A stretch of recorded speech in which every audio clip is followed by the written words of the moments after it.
Ibihe byiza kuri mwese rero mwamaze kuba mukanda subscribe kuri Vibes and Talk, mbahaye ikaze mu biganiro byacu by'imyidagaduro tubagezaho umunsi ku munsi. Nitwa dukunda Keve Junior, reka dutangire twiganirire.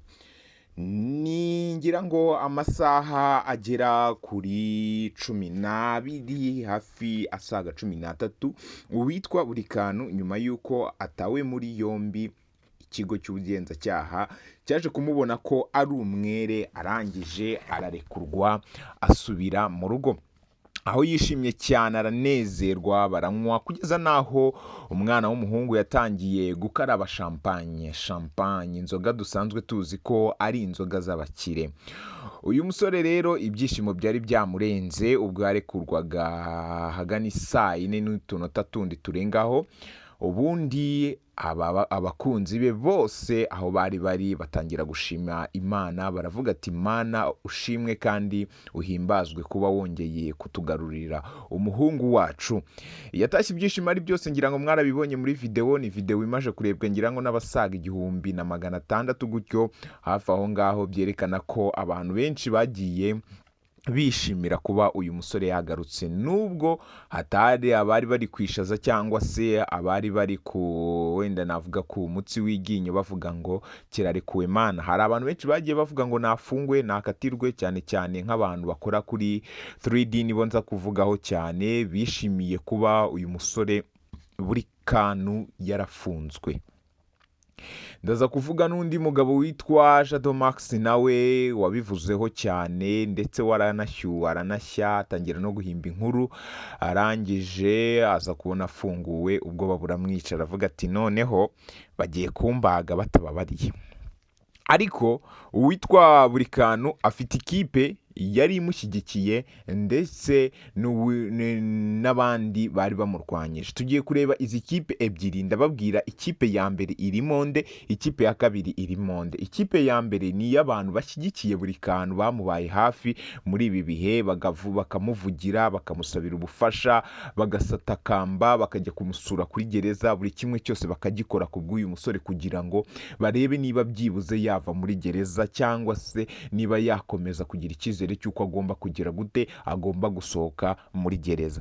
Indi kipe ni y'abamurwanyije ndetse bivuye hasi bakavuga ibibi n'ibyiza, ibyiza bakabyirengagiza, bavugaga ibibi bakirengagiza ibyiza barakoze, bitewe wenda n'ibibazo bari bafitanye n'uyu musore. Buriya nta muntu udakosa, nta muntu utagira utuntu ku ruhande tutanogeye abandi.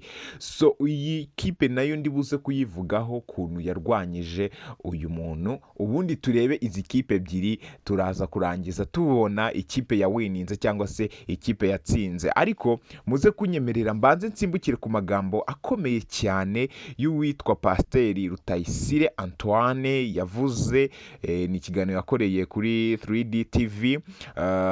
Aravuga ati ese afite ubuhe burenganzira bwo kurema gereza iwe mu rugo? Aya ni amagambo, ni nk'ikibazo uwitwa Pasiteri Rutayisire yaba yarabajije nde Burikanu. Burikanu iki kiganiro cyasohotse utarava muri gereza, ariko cyari kimaje gukorwa kuri 3D, ngira ngo cyari kitaramara n'isaha gisohotse. Pasiteri Rutayisire agira ati afite ubuhe burenganzira bwo kurema gereza iwe. Aha ndaza kuhakuramo nk'ikibazo wowe ubwawe nka Burikanu ushobora kwibaza ukuvuga uti ese mfite ubuhe burenganzira bunyemerera kurema gereza mu rugo iwanjye? Wenda icyaha nticyagufashe ariko wemera ko wafashe abana ukabafungirana. Niba harabayeho ikintu cy'uko polisi yageze mu rugo ikaza, and then hakagaragara n'ikimenyetso cy'uko polisi yagufashe ikakujyana, ni uko hari ibyo yatekerezaga, kandi kuba hari ibyo yatekerezaga hari ibyo wari wakoze ari byo byayizanye hehe, ari byo byayizanye aho ngaho. So mbere na mbere rero ukwiye kubanza ugufakasinga kuri iki kintu, kuko nta burenganzira na bumwe ufite bwo kuba wafata umuntu ngo umufungirane ku ikosa iryo ari ryo ryose yaba yakoze. Hari amategeko ari buze kumurengera, ayo mategeko niyo ari buze kukugonga, ni nayo yakugonze akujyana hehe, akujyana muri gereza, nubwo bwose utatinzemo ariko wamazemo iminsi. So ukwiye rero kujya wibaza icyo kintu, wenda n'abandi bantu bose nta muntu ufite uburenganzira bwo gufata umuntu ngo umufunge utabiherewe uburenganzira, cyangwa se itari polisi yagize gute yabyikoreye.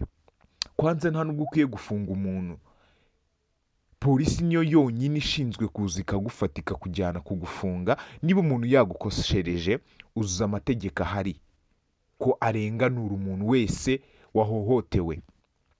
Niba abakobwa baje ugashaka ko bakwishyura, buri kantu ntabwo ari amafaranga yagombaga gutuma uguma muri gereza. Byari gushoboka cyane nuko abakobwa bahabaye bakaguha imbabazi, ariko byanga bikunda n'irindi kosa n'ikindi gihe ntuzongere kugira irindi kosa ushobora gukora ryo gufata ngo umuntu ngo uramufungiranye, kuko nta burenganzira na bumwe bukwemerera kugira kasho iwawe. Nta na buke rwose bubikwemerera. So rero buri kantu akimara kuba afungurwa, harimo abantu runaka. Reka mvuge ikipe ya mbere. Ikipe ya mbere ni ikipe irwanya buri kantu. Ikipe ya mbere irimo ihagarariwe, ndetse ihagarariwe n'icyo nakwita se ihagarariwe n'ingwe ni uwitwa Kazungu Kaboss. Uyu ni uwa mbere. Bosco Empire aza ku mwanya wa kabiri. Uwitwa Jado Max aza ku mwanya wa gatatu. Iyitwa 3D TV iza ku mwanya wa kane. Abangaba ni bamwe mu bantu barwanya uwitwa buri kantu rwose. Niba unasohotse ubimenye. Bagushinjije rero ibyaha bikurikirana ubusambanyi mu biganiro byose bakoze. Ibiganiro byose byakozwe uri muri gereza byagaragayemo gushinza uwitwa buri kantu ubusambanyi. Iyi kipe imurwanya yamushinjije ubusambanyi. Icya kabiri, bashinze uyu muntu poste zimushyira ahabi. Urugero, ndaza kuvuga kuri Kazungu Kaboss, poste yagiye akora nyinshi zose zari zo gusebya ndetse no kuvuga nabi uwitwa buri kantu. 3D TV nayo yagiye ikora ibiganiro n'abanyamakuru bayo bisebya ndetse bicira urubanza uwitwa buri kantu, bamwifuriza kuguma muri gereza. Uwitwa Jado Max, uyu w'ikintu cya mbere ni ugusebya uwitwa buri kantu ku maspace agiye atandukanye y'aba Godfather ndetse n'ahandi hose. N'ibiganiro yagiye akora byari ibyo gushyira hanze uwitwa buri kantu, amubeshyera ngo yazanye abakobwa ngo bafungiranywe na buri kantu, akabeshya ngo dore abakobwa yasambanyije. Ibintu byinshi mugende murebe ibiganiro by'uyu mugabo witwa Jado Max. Iyo ni ikipe ya mbere igira gute irwanya buri kantu. Ikipe ya kabiri ariyo kipe ihagarariye ndetse yatanga n'amaraso kubwo kugira ngo uyu buri kantu ashize kuba yafungurwa. Uwa mbere yitwa Jackie. Jackie rero yateye intambwe ikomeye cyane yo kujya gusura uwitwa buri kantu muri gereza aho yari afungiwe, ni kuri sitasiyo ya polisi.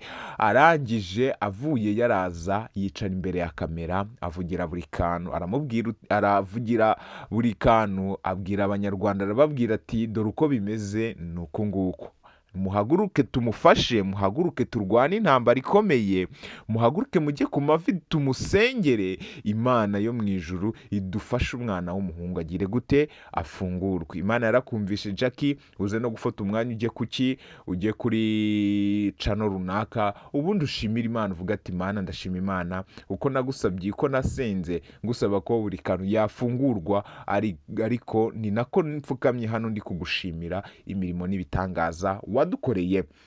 Uwitwa Eminyawe, uyu nguyu nawe yakoze ikiganiro gikomeye cyane, akorana Instagram live, aho yari ari kwiyama uwitwa Kazungu Kaboss bitewe n'ibikorwa runaka yari arimo agenda akora bituma akira hanze uwitwa buri kantu, cyangwa se bisebya izina rya buri kantu. Eminyawe yakoze n'ikiganiro nawe arimo rwose yiyama aba bantu bakomeje kurwanya buri kantu ngo ajye muri gereza, agume muri gereza. Nawe ikiyongeyeho yamusuye yamusuye kuri sitasiyo ya polisi aho yari afungiwe. So Emmy nawe yagaragaje urukundo rukomeye cyane rwo kujya gusura rwo kujya gusura buri kantu ndetse no kumuvugira ndetse no kumugira ku mavi kugira ngo uyu musore abe afungurwa. Emmy nawe ukwiye gukora ikiganiro ugashimira Imana, byakunda ugatumira na buri kantu mukagikorana kuko byaba ari byiza kurenzaho. Uwitwa Sky 2 nawe yavuze nabi cyangwa se yabwiye nabi abarebaga ijisho ribi buri kantu ubwo yari ari muri gereza, agira ati umugabo useka mugenzi we yageze muri kasho ntago azi ko hariya nawe yahagera. Burya bajya bavuga ngo nta mugabo upfa atageze gereza. Sky 2 nawe rero yagaragaje uruhande ahagazeho, arwanira ishyaka ndetse biniyongeraho ajya kumusura kuri gereza aho yari ari. Undi we ni umugabo uhagarariye icyitwa Kigali Protocol, nawe wagiye gusura buri kantu cyane ko ni inshuti y'aba basore kandi bakunze kubana mu bikorwa bigiye bitandukanye. Nawe yaramusuye, baraganira, ni urukundo yamweretse. Hari n'abandi benshi bakomeje kujya bajya ku mavi. Imana yo mu ijuru ibaha umugisha. Ariko hagati y'izi kipe ebyiri zirimo ikipe irimo Kazungu Kabos, Bosco Empire, Jado Max ndetse na 3D TV, hakaza n'indi irimo Jackie, Emmy Nyawe, Sky 2 ndetse n'uyu mugabo uhagarariye Kigali Protocol. Ni iyihe kipe yabashije gutsinda? Biragaragara ko shame cyangwa se icyo nakita igisebo kigiye kuwitwa Kazungu Kabos, Bosco Empire, Jado Max, 3D TV. Mukorwe n'isoni kuko Uwiteka yahesheje imbaraga, yashyize imbaraga mu gushaka ko buri kantu ataza gukatirwa cyangwa se ataza kujyanwa mu rukiko ngo agiye kuburana. Ubu ngubu rero indabyo ni iz'uwitwa Jackie, Emmy Nyawe, Sky 2 n'uyu mukire wa Kigali Protocol babashije gutsinda uwitwa buri kantu, abarasohotse basohokana ibyishimo n'umunezero. Rero byanga bikunda ntukifurize mugenzi wawe inabi kubera yuko uyu munsi niwe ejo ni wowe. Baravuga ngo isi irikaraga kandi baravuga ngo nta hantu hatajya hagerwa n'iki n'imvura. Sibyo, imvura iyo iguye igwa ibice byinshi bigiye bitandukanye. Isi yo yikaraze buri wese arazunguruka kandi buri wese ashobora kwisanga hatatekerezaga. Ushobora kwisanga heza kurenza, ushobora kwisanga habi kurenza. Uyu munsi rero kuba ari mugenzi wawe wimucira urubanza, ahubwo ujya ku mavi usenga uvuga ati Imana yo mu ijuru tabara runaka urusheho no gukomeza kundinda. Reka mbashimire, ndabakunda cyane. Nitwe dukunda Keve Junior, mwibutsa ko website yacu ni www.vibestalklive.com, ugasoma amakuru atandukanye y'imyidagaduro anyuraho umunsi ku munsi. Ndabashimiye cyane.